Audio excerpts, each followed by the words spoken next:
Akhirnya gini ku wow. Disumpah metawa sumpah pocong, metawa sumpah ngangkat Al-Qur'an ditekek sirai. Lah niku lek tiyange sing memfitnah nggih wis kados ngoten pejah. Nggih walam. Beten pundi niku pun salah kok.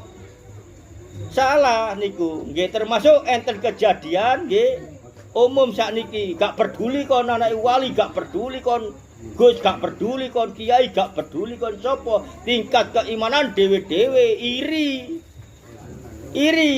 akhirnya sampai rame disumpah. Lah niku lek niku wau sing bener, sing salah nggih Mas Jaman iki nggih sing salah disumpah belani wong sing salah, senajan sing dibelani niku ketoke bener.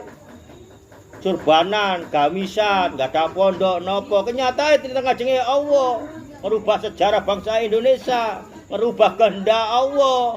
Gini kuwa akhirnya nggih pejah.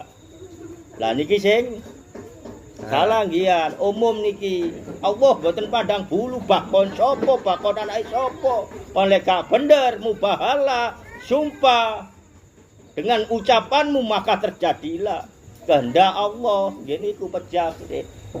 Pejah dalam keadaan salah ya otomatis mboten diakui sebagai umat Kanjeng Nabi Muhammad sallallahu alaihi wasallam. Napa maling belani tiyang ingkang salah ngerubah sejarah bangsa Indonesia. Mongko enten ayate di akhir zaman nanti pun kiamat ngadepten Allah ditangekaken maliten kuburan niku paling welek.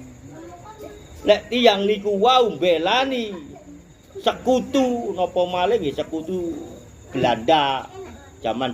Zamane pun nggih Indonesia nggadahi sejarah menika 500 tahun kita dibohongi, kita diakali oleh orang-orang yang mengaku darahnya Rasulullah, nasab Rasulullah, katanya kenyataannya di tes DNA mereka adalah berdarah Yahudi. Dengan pun jelas perilaku mereka merubah sejarah Indonesia. Nggih, sampai menciptakan sejarah Indonesia 212. Monas dikuasai kajenge dirubah. Untung presiden sakniki dari TNI Jenderal Pak Prabowo merebut kembali dengan kemerdekaan Indonesia dirayakan di Monas. Niku tak derenge dikuasai oleh orang-orang itu. Sholat Jumatan neng Monas, turune neng masjid. Niku